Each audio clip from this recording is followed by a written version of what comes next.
Hello and welcome. So this lecture will focus on four aspects of the conservative view towards the state, or conservative views towards the state, because there are some differences. First of all, the need for a strong state to impose order and authority on society. Secondly, the state as a source of moral guidance and promoter of social values. Thirdly, the belief in the organic evolution of the state. And finally, conservative beliefs on the role of the state in the economy. So to begin with, let's remind ourselves the core values of conservatism are security and stability.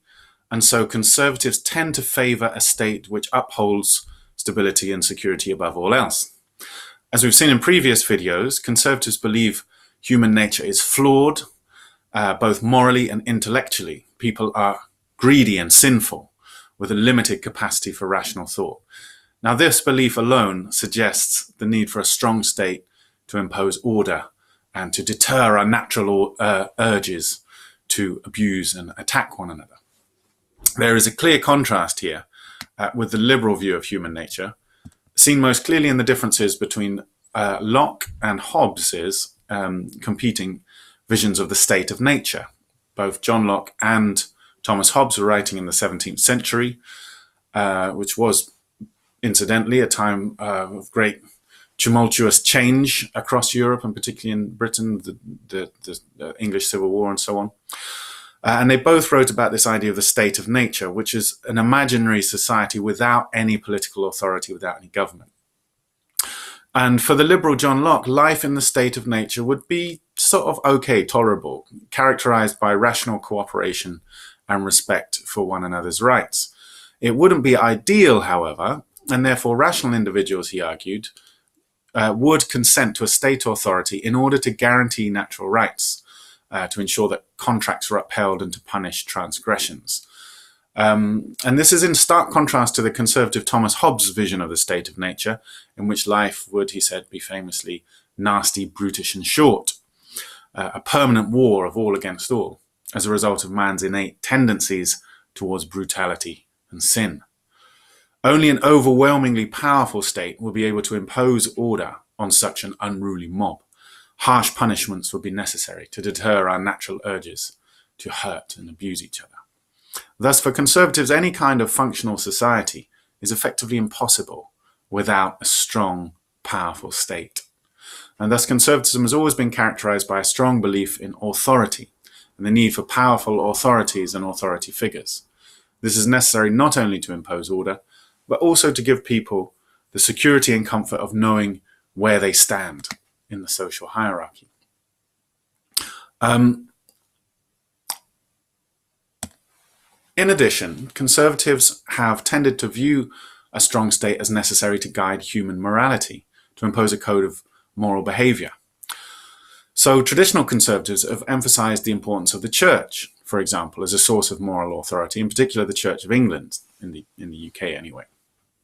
Unlike liberals, who tend to support a clear distinction between church and state, believing they should be completely kept separate, conservatives have supported the Church of England as the established church, with the head of state, the Queen, simultaneously the head of the Anglican Church, with the leading Anglican bishops sitting in the House of Lords, and with state funding provided for religious schools.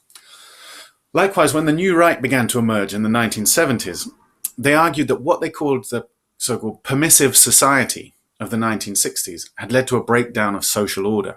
Now, by permissive society, they meant a society in which immoral behaviors were tolerated and even condoned.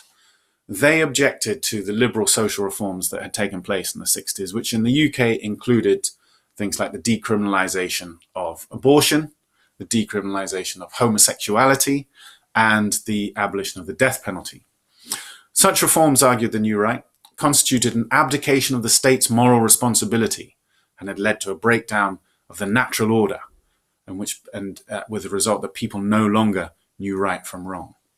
So there's this idea in conservatism that the state is necessary to, as a source of moral authority and order, which is not something that is innate or natural to human beings and therefore needs to be imposed on them. Another use of the state to promote moral order was seen with David Cameron, UK Conservative Prime Minister David Cameron's drive to promote British values, which was said to include things like tolerance and democracy. A duty was placed on schools to inculcate these values into their students, and teachers made to sign a pledge not to undermine them. Again, this was somewhat at odds with liberalism, as although the values themselves were mostly liberal ones, the very idea of imposing values on citizens is somewhat anathema to liberalism. Liberalism emphasizes the rule of law, the idea that all citizens must obey the same laws, but traditionally insists that people's beliefs and values are their own private affair. So this idea of the state as a source of moral authority, with a duty to impose moral order on society, is another one that distinguishes conservatism from liberalism. Thirdly, traditional conservatives have also believed in the organic evolution of the state. Edmund Burke believed that whilst radical change was dangerous and best avoided, pragmatic reforms were often necessary to ensure society's adaptation to changing circumstances. This is the idea of change to conserve, and links to Burke's conception of an organic society. Just as a plant needs careful pruning, so too does society need some intervention from the state. Burke believed that revolutions, such as the French Revolution, which occurred during his time, could only be avoided by making reforms. He saw that the European monarchies who stuck doggedly to doctrines of absolutism and divine right were making themselves vulnerable to overthrow. And to avoid this fate, he believed some paternalistic reforms might be necessary to avoid popular anger reaching boiling point. Traditional conservatives have often therefore had a paternalistic streak, strongly believing in the right of the hereditary aristocracy to rule and to control vast wealth, but believing this right also came with a responsibility towards the less fortunate and the less privileged. This is summed up in the phrase noblesse oblige, literally the obligations of the nobility, the idea that the landed gentry, whilst entitled to their position, do have a duty of care towards the poor. The One Nation conservatism of Benjamin Disraeli developed this idea. His government in the 1860s and 70s introduced a raft of social reforms, including the Factory Acts to improve working conditions, free primary education, and the massive expansion of the franchise in the Second Reform Act of 1867. This was all justified partly on the basis of noblesse oblige, but partly also by the belief that such reforms were necessary to ensure that the working class did not turn to socialism, and rather saw the Conservative Party as acting in their interests. In the 20th century, the philosopher Michael Oakeshott built on the Burkean view, emphasizing the need for pragmatism rather than ideologically driven radical change. Oakeshott believed that attempts to impose radical change on society by leaders with an arrogant belief in their own reason had led to the chaos and bloodshed of fascism and communism. The state, he believed, should not try to transform society in line with its own supposedly rational vision, but should rule pragmatically on the basis of tradition and experience. Finally, we'll look at conservative beliefs concerning state intervention in the economy. But before we embark on this topic, it's worth remembering that traditional conservatism is essentially what Michael Oakeshott termed a politics of scepticism. And just pause the video here and remind yourself what exactly conservatism is skeptical about. Okay? Go ahead. So, Oakeshott advocated a politics of skepticism towards humanity's abilities, and in particular our ability to design perfect societies. Traditional conservatives are opposed to rationalism and believe that humans are better guided by tradition than by their own supposedly rational constructs.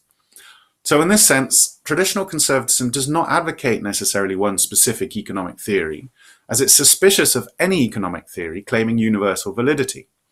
Instead, conservatives such as Oakeshott suggest that each economy should be organized on the basis of its own distinct national traditions and experiences. And it was for this reason that Oakeshott was actually highly critical of attempts by the West to impose capitalism on third world countries in the 1960s and 70s, for example. That said, like liberals, conservatives do generally believe in private property and capitalism, but for slightly different reasons to the liberals. In the words of Andrew Hayward, property has a, quote, deep and almost mystical significance for conservatives, with economic, psychological, and social advantages. So economically, conservatives agree with liberals that property is earned through talent and hard work. Psychologically, conservatives believe property provides security. Remember, this is a key core value of conservatism, security and stability. And property brings security to individuals in uncertain times. For example, by owning a house or having savings, then it gives you a certain resistance to any economic downturn, for example. Socially, conservatives have two reasons for supporting private property. Firstly, private property owners are seen as more likely to respect the property of others. Owning property gives people a stake in society, something to lose from radical change, and thus makes people more conservative, more likely to support the maintenance of the status quo. Thus, promoting individual property ownership is seen as contributing towards maintaining social stability, arguably the core value of conservatism. You can think here of Mrs. Thatcher's so-called right to buy scheme, where council housing was sold off to sitting tenants of those houses, turning them from tenants to owners of their own property, therefore seen as less likely to vote Labour, less likely to support radical change and redistribution and so on, because it was going to put them into the class of property owners who would be more inclined to support the status quo and vote Conservative. But conservatives also see property as an extension of one's personality, for example, through the decoration and organisation of one's possessions in the home. In this sense, property can be seen as contributing to one's sense of identity and belonging.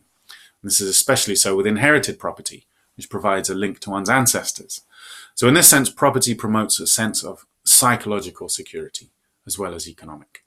Remember that this idea of people being fundamentally very needy and insecure is at the heart of conservatism, going back to Hobbes. It leads conservatives to believe that we're all seeking sort of security and identity and a sense of belonging. That's a fundamental urge and crave of humanity, and property can help to provide some sense of belonging and identity. So for all these reasons, conservatives tend to have a deeply held belief in private property, and thus none would favour a wholly state-owned economy. However, just as there are for liberals, there are differences amongst conservatives too on this issue, on exactly how much state intervention in the economy can be justified. So for traditional conservatives, the individual rights of property owners must be balanced against the well-being and stability of the society or nation to which they belong. If the national interest demands it, the government has a right to regulate property in the interest of national stability. Pause the video here for a moment and just think about what kind of measures a government might have to impose on property in the interest of national stability. Okay, pause, try and think of some examples. So these regulations might include things like taxing property to provide a welfare state, passing laws regulating working conditions, or even nationalising certain industries in order to ensure economic stability. These are the kind of measures which have been undertaken by various one-nation conservative governments in the UK, beginning with Disraeli in the 1870s, but especially during the period of the post-war consensus of the 1950s and 60s. For the new right, however, whose economic ideas are heavily influenced by classical liberalism, such interventions are altogether unjustified. Robert Nozick, for example, advocated the same kind of minimal night watchman state as John Locke had supported. Anything beyond this, argued Nozick, for example, attempts to redistribute wealth by taxing the rich to provide public services, was a violation of two basic moral principles. In the first place, said Nozick, it was a violation of the Kantian principle from Kant, Immanuel Kant, the Kantian principle that people should always be treated as ends in themselves and never as means to an end, however noble these ends may be. Treating the wealthy as a means of, for example, pursuing social justice by taxing them, argued Nozick, was a violation of this principle. Secondly, Nozick advocated what he called the principle of self-ownership. Each individual had the absolute right to both their own bodies and to all the products of their labour, all the wealth that accrued to them as a result of their activities. By taking some of this wealth from them, therefore, taxation was seen as a violation of this principle as well. In essence, Nozick saw taxation as what he called, quote, legalized theft, which could only ever be justified to finance the most basic and essential functions of the state, such as security and criminal justice.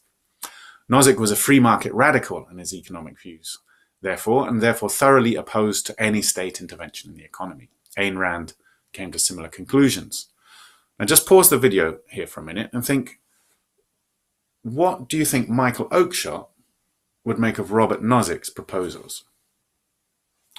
Well, traditional conservatives like Michael Oakeshott are deeply suspicious of any radicalism, including that of the new right. Nozick's thinking is based on an implicit rationalism, and he believes that his blueprint for a free market utopia should be imposed on society. It's precisely this kind of radical rationalism that traditional conservatism was created to oppose. For those such as Oakeshott, attempts to impose these radical prescriptions on society risks dangerous unintended consequences and rides roughshod over cultural and national traditions. Traditional conservatives have always emphasized pragmatism, making gradual reforms based on respect for existing institutions and cultural traditions, and on the empirical observation of what has worked in the past, rather than adherence to a supposedly rational economic creed.